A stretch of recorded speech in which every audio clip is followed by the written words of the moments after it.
Chapter 5. A day when he isn't there. Ooh.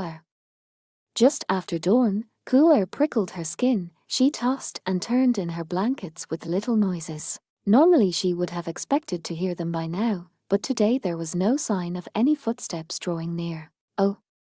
She was not the kind to have trouble getting out of bed, but without the sounds she was accustomed to, she found it hard to open her eyes. When she had finally crawled out of her straw bed, she rubbed her heavy, sleepy eyelids and gave a big yawn. Midday was still warm, but night and morning had taken on a chill. With many a shake and shimmy, she pulled her undergarments over her healthily plump body, just like always. Millimeter, just a bit too tight, maybe. Had she put on some weight? Or just grown a bit? Whichever it was, she did not welcome it. It was unfair to her uncle to constantly be buying new clothes and undergarments. But then, it's no good to use stuff that doesn't fit, either. Maybe she would make some alterations to the clothes. With those thoughts in her mind, she opened the window, and the fresh morning breeze gusted into her room. Smiling in pleasure, she leaned out, resting her voluptuous chest on the windowsill. It was a scene she knew and liked. The spreading farm fields. The lowing of cows in the distance. The clucking of chickens. Smoke rising from the far-off town. The world. Oh, that's right, Cowgirl murmured absently, as she basked in the golden sunlight. He isn't here today. How about you go into town? Say what? Cowgirl turned only her head to look at her uncle. Breakfast was over, and she was piling the dishes by the sink. There wasn't much to wash when he wasn't there. That made things easier, and that was good, in its way. I said, how about you go into town? She looked at him again. His expression was simple and frank, and he was gazing somberly at her. She said questioningly, glancing back at him as she took up the plates and dried them. Doesn't really matter to me. But I wouldn't have much to do there. Now, that can't be true. Her uncle was always so serious. He went on without a pause, your friends are there, aren't they? Friends, right. Cowgirl smiled vaguely. She took some sand from a bucket next to her and rubbed it into the surface of one of the dishes, scratch. I guess you could call that person a friend, if you wanted. But I think she's really more like a companion who shares the same values, maybe. You should get out and have fun sometimes. Cowgirl made a sound that was neither agreement nor denial. Checking that the sand had scrubbed all the stains off the plate, she washed it again with water. Finally she wiped the dish gently to dry it and returned it to the tableware shelf. But there's the livestock to look after, the harvest, the stone wall and fence to check on, deliveries to make, and then we have to get ready for tomorrow. She counted off the tasks on her fingers. There really was a lot of work. So many things had to get done. Things that had to be done today. Things that ought to be done today. All kinds of things that could be taken care of rather than put off. Right, Cowgirl nodded, causing her chest to jiggle. I don't have time to play around. It's a good thing that we have work to do. I am telling you to go have fun. His voice brooked no argument. She looked at him, taken aback by his sharp tone. Her uncle was unmoving. When he got like this, his opinion was no more likely to change than a mountain stone. He had spent 10 years raising her, and she understood this without his saying anything. But. You're still a tender age. How old are you? I want to hear you say it. I'm 18, she nodded assiduously. Almost 19. Then it's not your duty to work from dawn till dusk every day. Cowgirl racked her brain for some response. Why am I so against going out? The thought flashed across her mind and vanished. This wasn't the time. But what about the money? Fortunately, we're no serfs. Our lives aren't dictated by a lack of resources. Well, true, but it was no use. Her feeble resistance summarily subdued, Cowgirl was at a loss for words. Well, now what?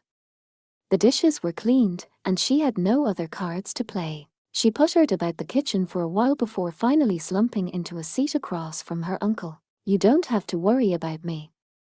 He was kind as ever, as though he were speaking to a small child. Cowgirl pursed her lips. He didn't have to talk to her that way, but she didn't say anything. Maybe that was itself childish. In that case, go and have some fun. As he watched her, his craggy face suddenly softened and relaxed. A young girl working every waking minute on the farm. Surely there's some girlish thing or other you want to do. I wonder. Cowgirl didn't really know. Girlish things, what would that be? Getting dressed up. Eating sweets. All of her ideas seemed airy and vague. Compared to this, tomorrow's weather seemed concrete. "All right," she said after a moment, still not sure whether she understood anything or not. "I'll go out for a bit, then."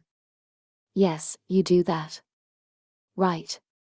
Seeing her uncle's relief, all she could do was nod. She had no cart, and he wasn't there, it was just her by herself. She found her pace unsteady even though she was only going to town on a road she knew well. How did she normally walk on this road?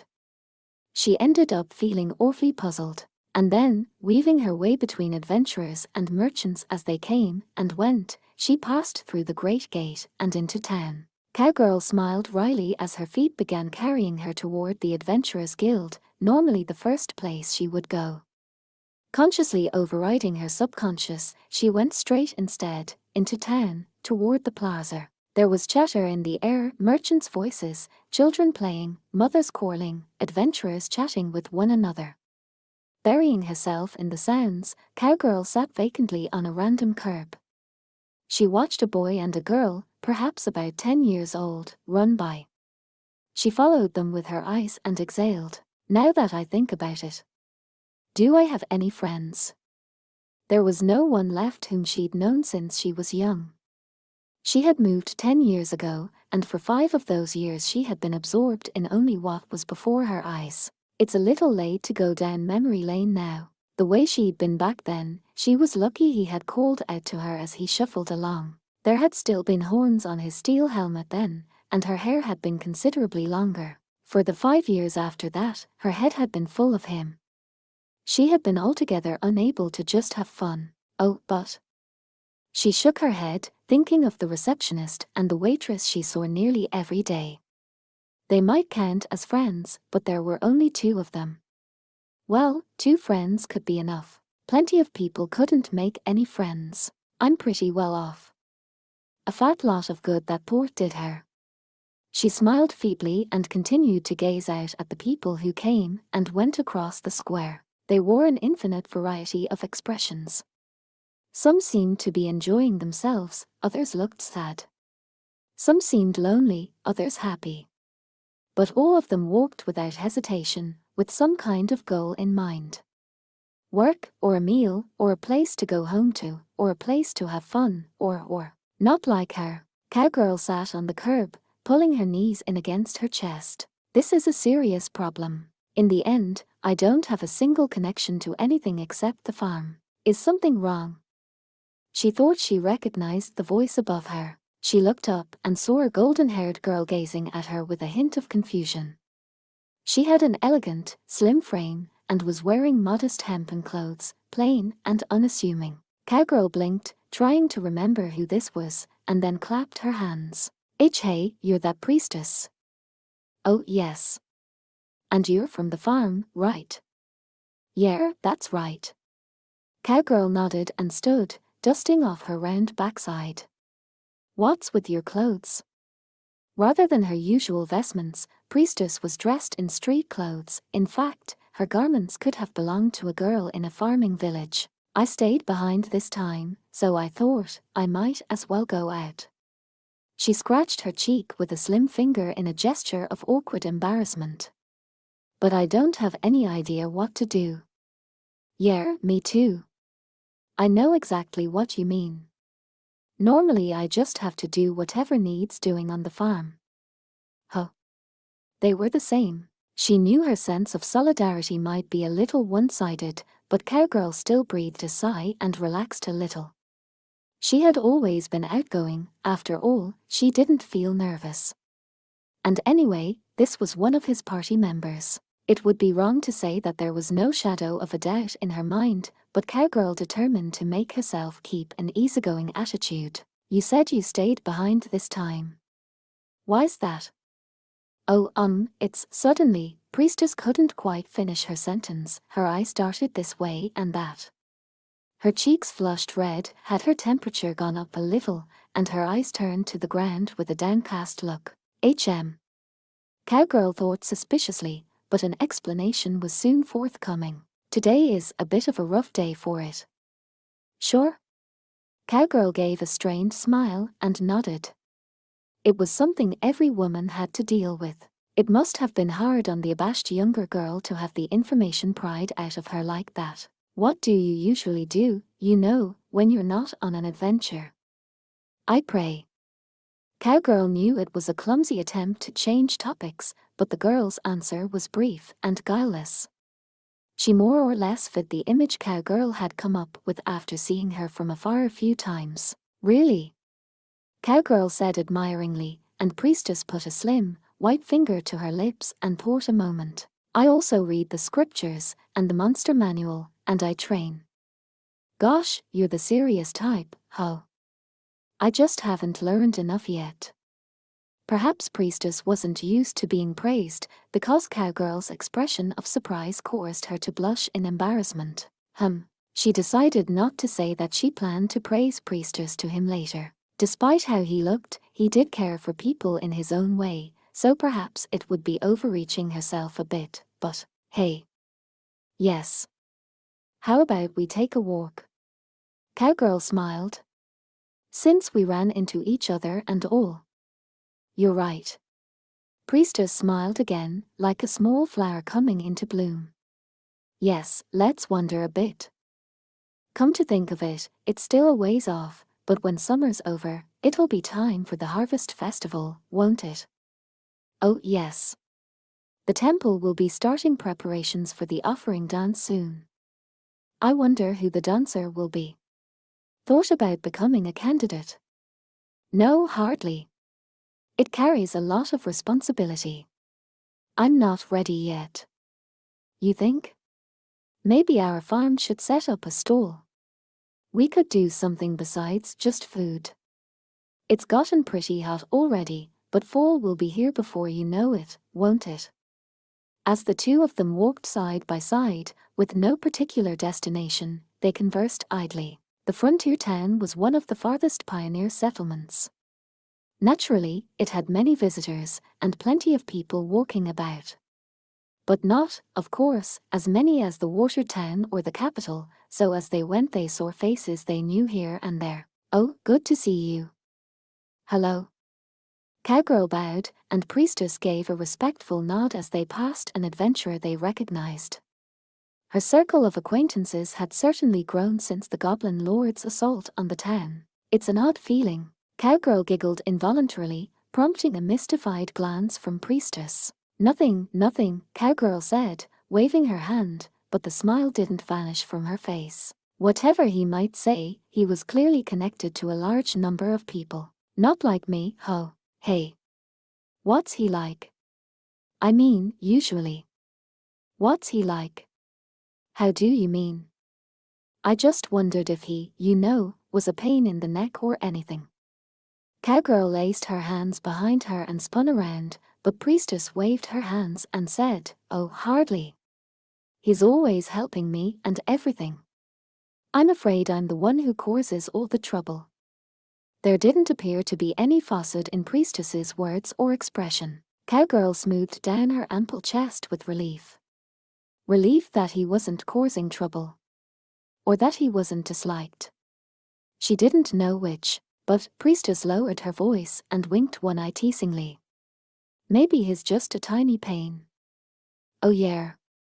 The two of them looked at each other and giggled. It was questionable, in some ways, that he was the topic they shared, but at the same time, he was easy to talk about. How he could be strange and serious and dense and you couldn't leave him to his own devices. It gave them plenty of fodder for conversation, but it's true that I owe him a lot. Priestess described a side of him Cowgirl had never seen. How when she had first seen him, she'd thought he was some kind of monster. How he was, apparently, trying to act like a silver-ranked adventurer. How quickly he was under the table when the party got together to drink. How he was always willing to take guard duty given the large number of spellcasters in his party. That sounds so like him, Cowgirl thought. But she also thought, he's gone drinking with everybody, and has taught me a lot about adventuring. Like what? Like, Priestess tapped her lip with a finger. Chainmail, for example. Chainmail? In the back of her mind, Cowgirl tried to picture all the items he kept in his shed. Chainmail was one of his favorite pieces of gear. She remembered him polishing it carefully with oil. He had even shown her how to make emergency repairs to damaged sections using wire. But she suddenly remembered a question she had had for a long time. Isn't that stuff heavy? If you tie a belt around your hips or abdomen, it spreads the weight out over your entire body, so it's not so bad. Then she added, but your shoulders do get stiff. Cowgirl nodded. That made sense. It's tough being an adventurer, huh? I wear just chainmail, but I gather that many magic users don't like to wear it at all. The dwarf, for example, seemed to ignore it. Cowgirl nodded noncommittally at Priestess's words. There was an old tradition that metal interfered with magic, but she didn't know how true it was. She was half convinced it must be superstition, but once in a while there were people who wanted horseshoes to keep away magic. Magic, witchcraft, and divine miracles were things Cowgirl knew nothing about. What she was more interested in was chainmail, huh? Sorry. Hey, the guild deals in chainmail and armor and helmets and stuff, right? What? Oh yes, Priestess said, nodding hurriedly. I buy mine there, myself. In that case, Cowgirl grinned like a child sneaking away from her parents to play. How about a little window shopping? Why yikes. And there, in front of Cowgirl's eyes, was underwear. Or more accurately, armor that was practically underwear. It was a set that included just a chest covering and a little something for the lower body. Categorically speaking, it might be called light armor. In terms of mobility, it easily outdid a full set of metal armor. The armor itself was beautifully curved, elaborate, and solid. From that perspective, it was unimpeachable. The problem was, it just didn't cover enough surface area. It was just chest armor, really, breast armor, and panties. There were shoulder pads, true, but that wasn't really the issue. Huh. Do you wear something else with this? No, that's the whole thing. The apprentice boy working a sword along a round whetstone behind the counter spared them a glance. He had been glancing for some time now, in fact, perhaps concerned about the girls holding the merchandise. Has anyone actually bought this? Priestess asked disbelievingly. It wasn't clear whether she noticed the flush in his cheeks. Well, it is easy to move in. And it provides a modicum of protection. At least, that's the sales pitch. Then the boy muttered something that sounded like an excuse. I'm not sure I should really say this, but, and added, some people, you know. They want to, appeal to guys. Appeal? Yeah, you'd probably get some attention in this. Cowgirl picked up the bikini armor, blushing and muttering, yikes. She examined it from the front, turned it around and observed it from the back, ran her finger along the severe angles of the hips, laid it out, and examined it again. Isn't this a little too revealing? We get enough orders to make it worth having here, the apprentice boy mumbled, discreetly averting his eyes. Cowgirl breathed. I guess you'd have to have courage to wear something this dangerous. It's basically a swimsuit. That's true, Priestess nodded with an unreadable expression. She went on studying the items on the shelves with great curiosity. As someone who stood in the back row, maybe she hadn't had much exposure to weapons and armor. Cowgirl was as curious as Priestess. Oh, suddenly, priestess stopped in front of a display of armor. She had picked something up with a smile. It was a helmet. Hey, I recognize that. It was the natural reply for Cowgirl, who was smiling, too. Priestess had picked up a gleaming, but cheap-looking, steel helmet. Except for the horns growing out of either side and the fact that it was brand new, it was just like his. Cowgirl peered down into the helmet through its empty visor, then she clapped her hands. Hey, what if we put it on? Huh. Can we do that? Priestess tilted her head in confusion at the unexpected idea. The sign says you can try things on.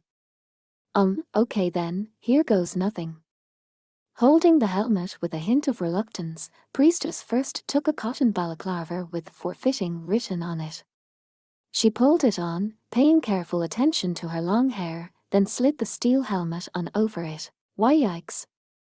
Her delicate body listed to one side, the helmet must have been as heavy as it looked. Cowgirl reached out frantically to support her. The girl's willowy form was strikingly light. Whoa, you okay there? Oh, I'm fine. Just a little off balance.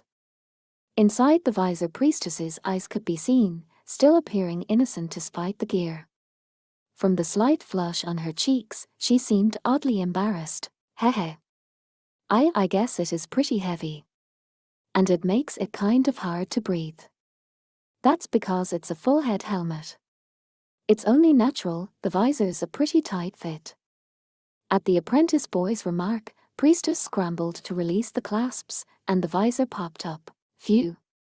Cowgirl chuckled at the seemingly involuntary sigh of relief, and Priestess's face turned even redder. This is no laughing matter. Har.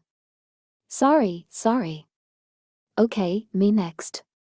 Priestess took off the helmet, and then the balaclava. When Cowgirl took them and put the head covering on, she caught a faintly sweet aroma of sweat. Was that not perfume, but how she naturally smelled? Jealous.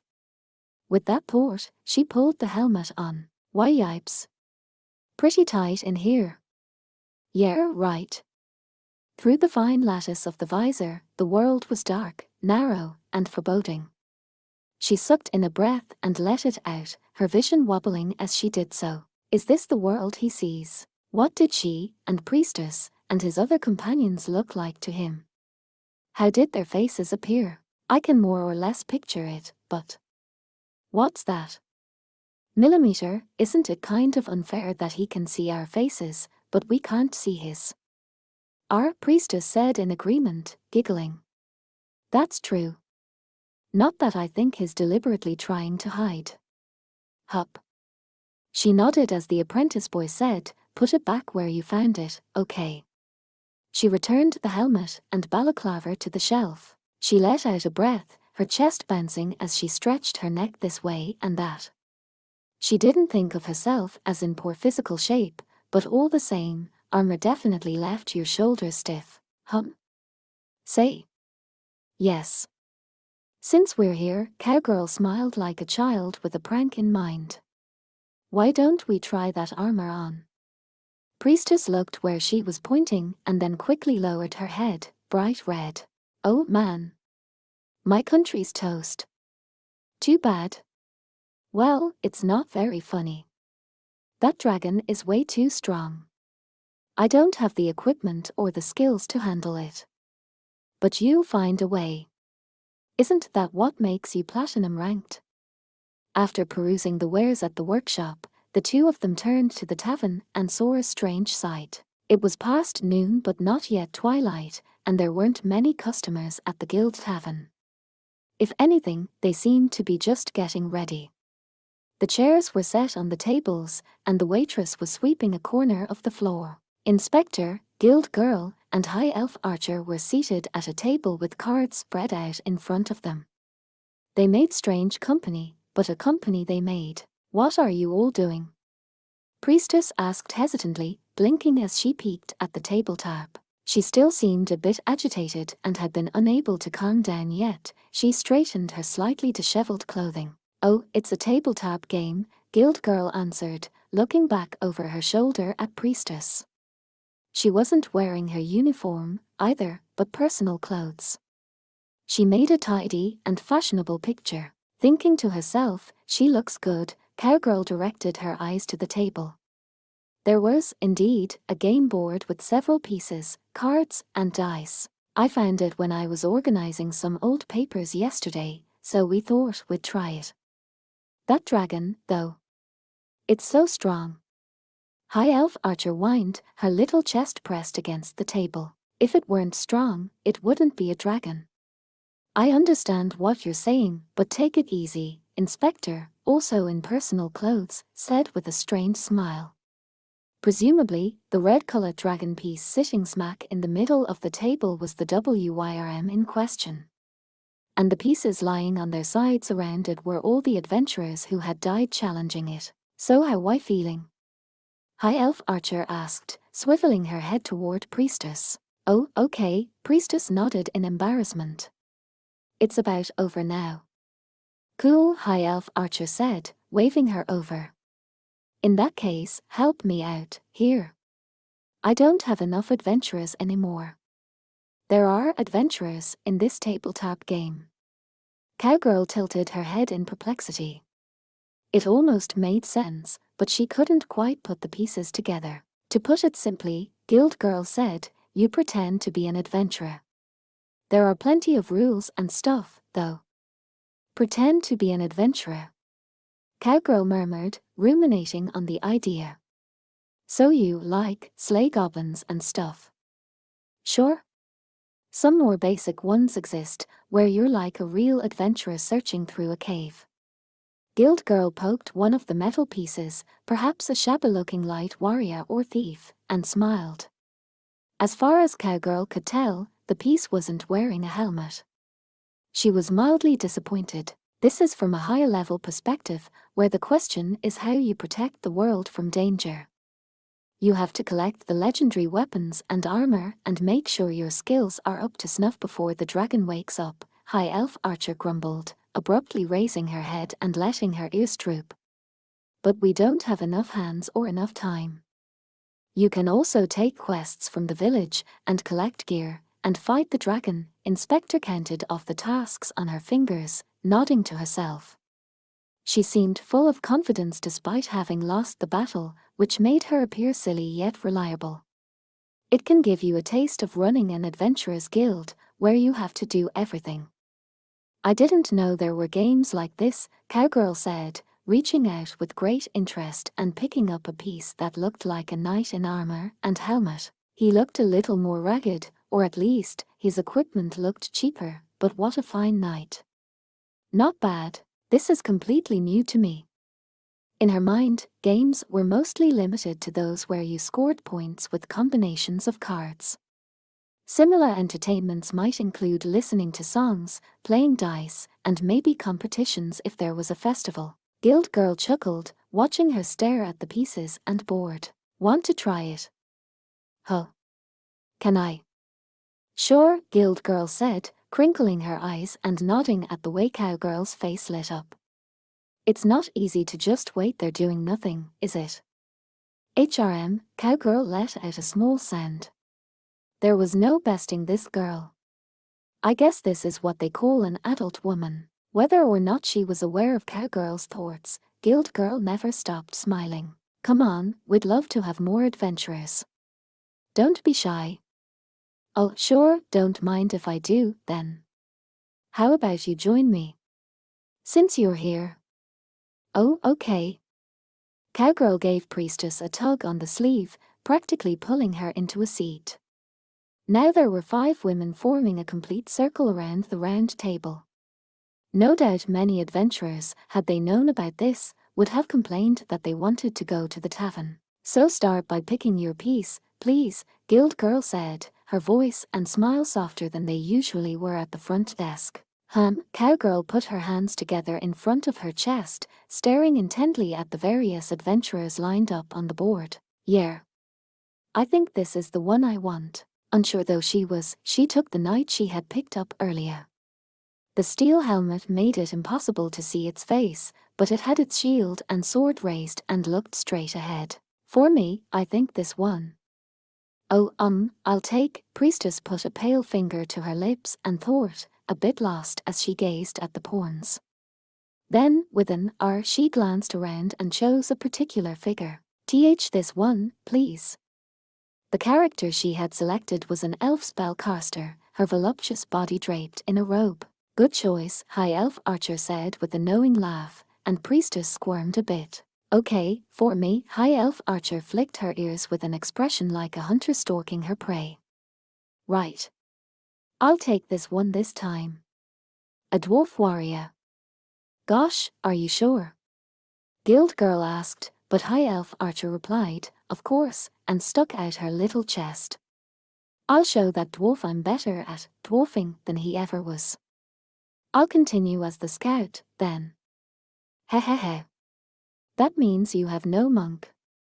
Well, I'll handle that. Guild Girl smilingly set a light warrior with shabby-looking equipment on the board, while Inspector picked an old man holding a holy seal. And so their adventurers were assembled. A knight in armor and helm, an elf sorceress, a dwarf warrior, a light scout, and a veteran monk. This was the party that set out to face the humongous dragon and save the world. Guild Girl briefly explained the rules to Cowgirl, who then took the dice firmly in hand. Here goes. My adventurer is the hero who's gonna protect the village, rescue the princess, and defeat the dragon. With this resolute declaration, Cowgirl let the first roll of the dice fall upon the board. We lost. The town and the sky were tinged with the ultramarine of twilight. Cowgirl spoke indifferently, looking up at the stars that twinkled in the distance. As she walked along, hands clasped behind her, Priestess scuttled alongside like a small bird. We weren't able to get the sword of dragon slaying, were we? Couldn't get through its scales. In the end, they had their hands full with goblin slaying. The dragon had destroyed the girls, and they hadn't been able to save the world, but it sure was fun, wasn't it? Priestess said. Sure was, Cowgirl agreed. Autumn still seemed some time away, but the breeze that blew cooler and cooler hinted at it. The world he saw, the world he lived in. She had caught the slightest glimpse of it. Hey, Cowgirl laughed as the breeze caressed her skin, flushed from the game. Window shopping at the weapon shop, playing at the tavern. Not very girlish, is it? Har. Priestess gave a dry laugh and avoided the question. She was 3 or 4 years younger than Cowgirl, and she seemed like a little sister. I wonder how he thinks of her. Priestess might or might not have noticed the small breath Cowgirl let out. But she gazed up at her with a guileless smile. I'd like to play again sometime. Yeah. Me too. In that case, Priestess ran several steps ahead, tap tap tap, and spun around to face Cowgirl. Her golden hair flowed behind her head, catching the last light of the sinking sun and sparkling. Let's do it. Huh. Cowgirl exhaled without realizing it. I guess I do have some connections here. She had thought she had only him and the farm. But because he was connected to this girl, now she was, too. Sure? Cowgirl dusted off her behind and smiled. Let's do this again sometime.